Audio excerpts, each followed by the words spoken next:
ಚುನಾವಣೆಯ ತಯಾರಿಯಲ್ಲಿರ್ತಕ್ಕಂಥ ಕಾಂಗ್ರೆಸ್ಗೆ ಸವಾಲಿನ ಮೇಲೆ ಸವಾಲು ಎದುರಾಗ್ತಾ ಇದೆ. ಎಷ್ಟೆಲ್ಲ ಸವಾಲು, ಈ ಬ್ಲಾಸ್ಟ್ದೊಂದು ಸವಾಲು, ಪಾಕ್ ಪರ ಹೇಳಿಕೆ ವಿಚಾರದೊಂದು ಸವಾಲು, ಘೋಷಣೆ tension. So tension already Congress ಪಾಳೆಯದಲ್ಲಿ ಟಿಕೆಟ್ ಹಂಚಿಕೆ ವಿಚಾರದಲ್ಲಿ ದೊಡ್ಡ ದೊಡ್ಡ ಬಂಡೆ ಸವಾಲುಗಳಿದ್ದಾವೆ. ಅದರ ನಡುವೆ ಈಗ ಎಲೆಕ್ಷನ್ ಹೊತ್ತಲ್ಲಿ ಮತ್ತೆ ಸಾಲು ಸಂಕಷ್ಟ.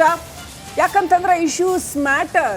ಲೋಕಸಭಾ ಚುನಾವಣೆ ಬರ್ತಾ ಇದೆ ಅಂತ ಇದ್ದಾಗ ಅದರಲ್ಲೂ ಇಲ್ಲಿ ಆಡಳಿತದಲ್ಲಿ ಇರ್ತಕ್ಕಂಥ ಕಾಂಗ್ರೆಸ್ಗೆ ಒಂದು ಕಡೆ ಈ ಕೆಫೆ ಬ್ಲಾಸ್ಟ್ ವಿಚಾರ, ಮತ್ತೊಂದು ಕಡೆ ಪಾಕ್ ಪರ ಘೋಷಣೆ ವಿಚಾರ, ಇವೆಲ್ಲವೂ ಕೂಡ ಅಭ್ಯರ್ಥಿಗಳ ಆಯ್ಕೆಯನ್ನ ಬಲಿ ಪಡೆದಿದ್ಯಾ. ಕಾಂಗ್ರೆಸ್ ಉಸ್ತುವಾರಿ ಸುರ್ಜೇವಾಲಾ ಕೂಡ ದೆಹಲಿ ಫ್ಲೈಟನ್ನು ಕ್ಯಾನ್ಸಲ್ ಮಾಡಿ ಸಭೆಯಲ್ಲಿ ತೊಡಗಿದ್ದಾರೆ. ದೆಹಲಿ ಪ್ರವಾಸವನ್ನು ರದ್ದು ಮಾಡಿಕೊಂಡು ಕೂತಿದ್ದಾರೆ. ಸುರ್ಜೇವಾಲಾ ಅವರು ವಾಪಸ್ ಹೋಟೆಲಿಗೆ ಬಂದಿದ್ದಾರೆ. ಸೊ ಒಂಥರ ಹೈ ಟೆನ್ಷನ್ ಇದೆ ಈಗ ಕಾಂಗ್ರೆಸ್ ಪಾಳೆಯದಲ್ಲಿ. ಯಾಕಂತಂದ್ರೆ ಆದಷ್ಟು ಬೇಗ ಅಭ್ಯರ್ಥಿಗಳ ಲಿಸ್ಟ್ ಫೈನಲ್ ಆಗಬೇಕು. ಎನಿವೇ ರಾಜ್ಯದ ಟಿಕೆಟ್ ಅನೌನ್ಸ್ ಮಾಡದೇ ಇದ್ರು ಕೂಡ ಬಿಜೆಪಿ ಫಸ್ಟ್ ಲಿಸ್ಟ್ ಬಿಟ್ಟುಬಿಟ್ಟಿದೆ. ಇವ್ರಿಗೊಂಥರ ಪ್ರತಿಷ್ಠೆಯ ಪ್ರಶ್ನೆ. ಇನ್ನು ಕಾಂಗ್ರೆಸ್ ಅಲ್ಲಿ ಇನ್ಕಂಬೆಂಟ್ ಇದ್ದು ಕೂಡ ಫಸ್ಟ್ ಲಿಸ್ಟ್ ಕೊಡಕ್ಕಾಗಿಲ್ಲ ಅಂತಂದ್ರೆ ಏನು ಅಂತ. ಹಾಗಾಗಿ ಸಿಎಂ ಡಿಸಿಎಂ ಜೊತೆ ರಣತಂತ್ರದ ಮೀಟಿಂಗ್ ಅನ್ನು ಸುರ್ಜೇವಾಲಾ ನಡೆಸ್ತಾ ಇದ್ದಾರೆ. ಮೀಟಿಂಗ್ ನಡೆಸ್ತಾ ಇದ್ದಾರೆ. ತಾಜ್ ವೆಸ್ಟ್ ಎಂಡ್ ಹೋಟೆಲ್ನಲ್ಲಿ ಮಹಾನಾಯಕರುಗಳು ಸಭೆ ನಡೆಸ್ತಾ ಇದ್ದಾರೆ ಅಂತ ಹೇಳಲಾಗಿದೆ. ಡ್ಯಾಮೇಜ್ ಕಂಟ್ರೋಲ್ಗೆ ಹರಸಾಹಸ ಪಡ್ತಾ ಇದೆ ಕಾಂಗ್ರೆಸ್.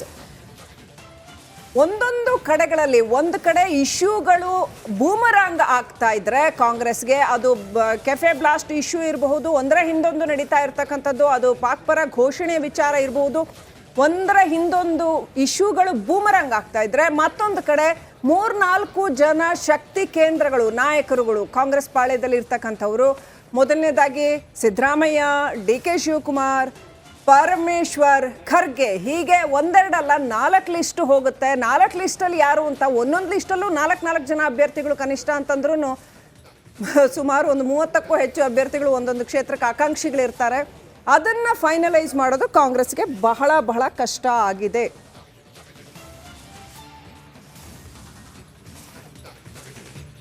ಈ ಕನ್ಫ್ಯೂಷನ್ ಅನ್ನೋದು ಕೇವಲ ರಾಜ್ಯಕ್ಕೆ ಮಾತ್ರ ಸೀಮಿತವಾಗಿಲ್ವಾ ಕಾಂಗ್ರೆಸ್ನದ್ದು ಅಂತ ಹೇಳಿ ಯಾಕೆ ಈ ಮಾತನ್ನು ಹೇಳ್ತಿದೀವಿ ಅಂದ್ರೆ ಓವರ್ ಸಿ ಫಾರ್ ಕನ್ಫ್ಯೂಷನ್. ಹೌದು, ಸಿ ಫಾರ್ ಕನ್ಫ್ಯೂಷನ್. ಯಾಕೆ ಅಂತಂದ್ರೆ ರಾಷ್ಟ್ರೀಯ ಮಟ್ಟದಲ್ಲಿ ನಾವು ಗಮನ ಕೊಟ್ಟರು ಕೂಡ ಶ್ರೀಲಕ್ಷ್ಮಿ ಆಗ್ಲೇ ಹೇಳ್ತಿದ್ದ ಹಾಗೆ ಬಿಜೆಪಿಯ ಮೊದಲ ಪಟ್ಟಿ ಬಿಡುಗಡೆ ಆಗಿ ಹೋಗಿದೆ. ಕಾಂಗ್ರೆಸ್ನಲ್ಲಿ ಪಟ್ಟಿ ಅಲ್ಲ, ಅಟ್ಲೀಸ್ಟ್ ಎಲೆಕ್ಷನ್ ಪ್ರಿಪರೇಷನ್ ಮೋಡ್ಗಾದ್ರೂ ಹೋಗಿದ್ಯಾ ಕಾಂಗ್ರೆಸ್? ದೊಡ್ಡ ಪ್ರಶ್ನೆ. ಬಿಜೆಪಿ ಪಾಳ್ಯದಲ್ಲಿ ರಣೋತ್ಸಾಹ ಕಾಣೋಕ್ ಸಿಗ್ತಾ ಇದ್ರೆ ಕಾಂಗ್ರೆಸ್ ಪಾಳ್ಯ ಕಂಗಾಲಾಗಿ ಹೋಗಿದ್ಯಾ? ರಾಹುಲ್ ಗಾಂಧಿ ಅವರಿಗೆ ಎಲೆಕ್ಷನ್ಗಿಂತ ಅವರ ಈ ನ್ಯಾಯ ಯಾತ್ರೆ, ಭಾರತ್ ಜೋಡೋ ಯಾತ್ರೆ ಇದ್ರ ಬಗ್ಗೆನೇ ಜಾಸ್ತಿ ಅಟೆನ್ಷನ್ ಇದ್ದಂಗೆ ಕಾಣ್ತಾ ಇದೆ. ಮತ್ತೊಂದು ಕಡೆಯಲ್ಲಿ ಎಐಸಿಸಿ ಅಧ್ಯಕ್ಷರಾದ ಮಲ್ಲಿಕಾರ್ಜುನ್ ಖರ್ಗೆ ಅವರಿಗೆ ಕರ್ನಾಟಕದ ಕಾಂಗ್ರೆಸ್ ಕಡೆಯಿಂದ ಬರ್ತಾ ಇರುವ ಒಂದಷ್ಟು ಸವಾಲುಗಳು, ಅದನ್ನು ನಿಭಾಯಿಸೋದು, ಹಾಗೆ ರಾಷ್ಟ್ರೀಯ ಮಟ್ಟದಲ್ಲಿ ಕಾಂಗ್ರೆಸ್ ಮೈತ್ರಿಯನ್ನ ಉಳಿಸ್ಕೊಳ್ಳೋದು ಇತ್ಯಾದಿ ಈ ಟೆನ್ಷನ್, ಇದೆಲ್ಲದರ ನಡುವೆ ಎಲೆಕ್ಷನ್ ಮೋಡ್ಗೆ ಕರ್ಕೊಂಡು ಹೋಗೋ ನಾಯಕರು ಯಾರು? ಹಾಗಾದ್ರೆ ಯಾರ ಮುಂದಾಳತ್ವದಲ್ಲಿ, ಯಾರ ಉತ್ಸಾಹದ ಜೊತೆಯಲ್ಲಿ ಉಳಿದ ನಾಯಕರು ಕಾರ್ಯಕರ್ತರು ಮುಂದೆ ಹೋಗಬೇಕು? ಇದೇ ಸದ್ಯಕ್ಕೆ ಕಾಂಗ್ರೆಸ್ ಪಾಳ್ಯದಲ್ಲಿ ಅತಿ ದೊಡ್ಡ ಟೆನ್ಷನ್ ಆಗಿ ಪರಿಣಮಿಸಿರೋದು. ಒಂದ್ ಕಡೆ ಬಿಜೆಪಿ ಪಟ್ಟಿ ಮೇಲೆ ಪಟ್ಟಿಯನ್ನ ತಯಾರು ಮಾಡಿ ಬಿಡುಗಡೆಗೊಳಿಸ್ತಾ ಅಭ್ಯರ್ಥಿಗಳನ್ನ ಫೈನಲ್ ಮಾಡಿ ಅವ್ರ ಪರವಾಗಿ ಮತ ಸೆಳೆಯೋ ತಂತ್ರವನ್ನ ಗ್ರೌಂಡ್ ಲೆವೆಲ್ ಅಲ್ಲಿ, ಅಂದ್ರೆ ಆಯಾ ಅಭ್ಯರ್ಥಿಗಳ ಕ್ಷೇತ್ರಕ್ಕೆ ಹೋಗೇನೆ ಸಭೆ ಮಾಡಿ ಮೀಟಿಂಗ್ ಮಾಡಿ ಪ್ರಚಾರ ಕಾರ್ಯವನ್ನ ಪ್ರಾರಂಭ ಮಾಡ್ತಾ ಇದ್ರೆ, ಇತ್ತ ಅಭ್ಯರ್ಥಿ ಆಯ್ಕೆಯಲ್ಲ, ಬದಲಾಗಿ ಎಲೆಕ್ಷನ್ ಇನ್ನೇನು ಕೆಲವೇ ತಿಂಗಳು ಬಾಕಿ ಇದೆ ಅನ್ನೋದನ್ನಾದ್ರೂ ಕಾಂಗ್ರೆಸ್ ನೆನಪಲ್ಲಿ ಇಟ್ಕೊಂಡಿದ್ದೀಯಾ ಅನ್ನೋ ಪ್ರಶ್ನೆಯನ್ನ ಕೇಳುವಂತಹ ಪರಿಸ್ಥಿತಿ ನಿರ್ಮಾಣ ಆಗ್ತಾ ಇದೆ. ದೃಶ್ಯದಲ್ಲಿ ಗಮನಿಸ್ತಿದ್ದೀರಿ, ರಾಹುಲ್ ಗಾಂಧಿ ಅವರು ನಿರಂತರವಾಗಿ ಭಾರತ್ ಜೋಡೋ ಯಾತ್ರೆ ಆದ್ಮೇಲೆ ಈಗ ಭಾರತ್ ನ್ಯಾಯ ಯಾತ್ರೆಯನ್ನ ಮಾಡ್ತಿದ್ದಾರೆ. ಇದು ಎಲೆಕ್ಷನ್ಗೆ ಇಂಡೈರೆಕ್ಟ್ ಆಗಿ ಹೆಲ್ಪ್ ಆಗಬಹುದು ಅನ್ನೋ ಲೆಕ್ಕಾಚಾರ ಇದೆ. ಆದರೆ ಎಲೆಕ್ಷನ್ಗೆ ವರ್ಷಗಟ್ಟಲೆ ಟೈಮ್ ಇಲ್ಲ ಅಲ್ಲ, ಉಳಿದಿರೋದು ಕೆಲವೇ ತಿಂಗಳು. ಹೀಗಾಗಿ ಯಾರ ನೇತೃತ್ವದಲ್ಲಿ, ಯಾರ ಮುಂದಾಳತ್ವದಲ್ಲಿ ಮುಂದೆ ಹೋಗುತ್ತೆ ಕಾಂಗ್ರೆಸ್? ಸದ್ಯಕ್ಕಿರುವ ಪ್ರಶ್ನೆ. ಬಸವರಾಜ್ ದೂರವಾಣಿ ಸಂಪರ್ಕದಲ್ಲಿ. ಬಸವರಾಜ್, ಕಾಂಗ್ರೆಸ್ ಎಲೆಕ್ಷನ್ ಮೋಡ್ಗೆ ಯಾವಾಗ ಹೋಗಬಹುದು ಅಂತ ಹೇಳಿ, ಹೋಗ್ತಿಲ್ಲ ಯಾಕೆ ಅನ್ನೋದ್ರ ಉತ್ತರದ ಜೊತೆಗೆ ಇದನ್ನು ಎಕ್ಸ್ಪ್ಲೈನ್ ಮಾಡ್ತಾ ಹೋಗಿ. ಖಂಡಿತ ಈ ರಾಜ್ಯ ಕಾಂಗ್ರೆಸ್ ನಲ್ಲಿ ಆಗ್ತಿರತಕ್ಕಂತ ಬೆಳವಣಿಗೆಗಳನ್ನ ನೋಡಿದ್ರೆ, ಈ ಹಿಂದೆ ವಿಧಾನಸಭೆಯ ಚುನಾವಣೆಗೆ ರಣೋತ್ಸಾಹ ಇದ್ದಂತಹ ಕಾಂಗ್ರೆಸ್ ಈ ಲೋಕಸಭೆ ಹೊತ್ತಿಗೆ ಉತ್ಸಾಹವನ್ನ ಕಳ್ಕೊಂಡಂತೆ ರೀತಿ ಭಾಸವಾಗ್ತಾ ಇದೆ. ಯಾಕಂದ್ರೆ ಈಗಾಗಲೇ ಬಿಜೆಪಿಯಿಂದ ಮೊದಲ ಪಟ್ಟಿ ಬಿಡುಗಡೆ ಆಗಿದೆ, 2ನೇ ಪಟ್ಟಿ ಬಿಡುಗಡೆ ಆಗೋಕೆ ಈಗಾಗಲೇ ರಾಜ್ಯದಿಂದ ಅಭ್ಯರ್ಥಿಗಳ ಲಿಸ್ಟ್ ಅನ್ನು ಕೂಡ ಕಳಿಸಲಾಗಿದೆ. ಆದ್ರೆ ಕಾಂಗ್ರೆಸ್ ಇನ್ನೂ ಅಭ್ಯರ್ಥಿಗಳ ಪಟ್ಟಿಯನ್ನ ಅಖೈರು ಮಾಡುವಂತ ಕೆಲಸಕ್ಕೆ ಮುಂದಾಗ್ತಾ ಇಲ್ಲ. ಸಾಕಷ್ಟು ಜನ ಆಕಾಂಕ್ಷಿಗಳಿದ್ದಾರೆ.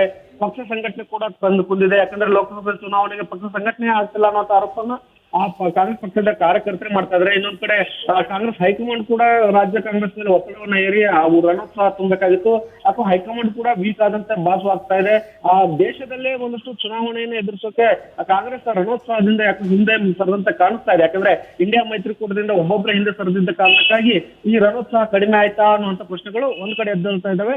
ಇನ್ನೊಂದು, ರಾಜ್ಯದಿಂದ ಅತಿ ಹೆಚ್ಚು ಸೀಟ್ಗಳನ್ನ ಗೆಲ್ಲಿಸಬೇಕು ಅನ್ನುವಂತ ಒಂದು ಮಹತ್ವಾಕಾಂಕ್ಷೆಯನ್ನ ಕಾಂಗ್ರೆಸ್ ಇಟ್ಕೊಂಡಿತ್ತು. ಆದ್ರೆ ಸದ್ಯದ ಬೆಳವಣಿಗೆಗಳನ್ನ ನೋಡ್ತಾ ಹೋದ್ರೆ ಈಗಿರ್ತಕ್ಕಂಥ ಒಂದು ಸೀಟ್ ಜೊತೆಗೆ ಇನ್ನೊಂದಷ್ಟು ಸೀಟ್ಗಳು ಅಷ್ಟೇ ಪ್ಲಸ್ ಆಗಬಹುದು ಅನ್ನುವಂಥ ಒಂದು ಲೆಕ್ಕಾಚಾರಗಳಿದೆ ಹೊರತು ಉಳಿದಂತೆ ಹೆಚ್ಚುವರಿ ಸೀಟ್ಗಳು ಗೆಲ್ಲುವಂತದ್ದು ಅಥವಾ 20ಕ್ಕೂ ಹೆಚ್ಚು ಸೀಟ್ಗಳನ್ನ ಗೆಲ್ತವೆ ಅನ್ನುವಂಥ ಆಶಾಭಾವ ಕಾಂಗ್ರೆಸ್ ನಾಯಕರಲ್ಲೂ ಇಲ್ಲ ಮತ್ತು ಕಾಂಗ್ರೆಸ್ ಕಾರ್ಯಕರ್ತರಲ್ಲೂ ಬರ್ತಾ ಇಲ್ಲ. ಹಾಗಾಗಿ ರಾಜ್ಯ ಕಾಂಗ್ರೆಸ್ ಒಂದು ರೀತಿಯಲ್ಲಿ ಸೊರಗದಂತ ವಾತಾವರಣ ಇದೆ. ಮತ್ತು ರಾಷ್ಟ್ರ ಮಟ್ಟದ ಕಾಂಗ್ರೆಸ್ನು ಕೂಡ ಒಂದಷ್ಟು ರಣೋತ್ಸವ ತುಂಬಬೇಕಾಗಿತ್ತು, ಅಲರ್ಟ್ ಮಾಡಿಸಬೇಕಾಗಿತ್ತು. ಅಲ್ಲಿ ಕೂಡ ಒಂದಷ್ಟು ನಾಯಕರು ಕೂಡ ಅಲ್ಲಿ ಕೂಡ ಶಾಂತವಾಗಿರೋದು ನೋಡಿದ್ರೆ 2024ರ ಲೋಕಸಭೆ ಚುನಾವಣೆಯಿಂದ ಕಣದಿಂದ ಈಗಲೇ ರಣೋತ್ಸಾಹವನ್ನ ಕಳ್ಕೊಂಡ್ಬಿಟ್ರ ಅನ್ನುವಂತ ಲೆಕ್ಕಾಚಾರಗಳು ಸದ್ಯದ ಮಟ್ಟಿಗೆ ಅನುಮಾನಗಳನ್ನು ಹುಟ್ಟಾಗ್ತಾ ಇದ್ದಾವೆ. ರೈಟ್, ಧನ್ಯವಾದ ಬಸವರಾಜ್ ಮಾಹಿತಿಗಾಗಿ.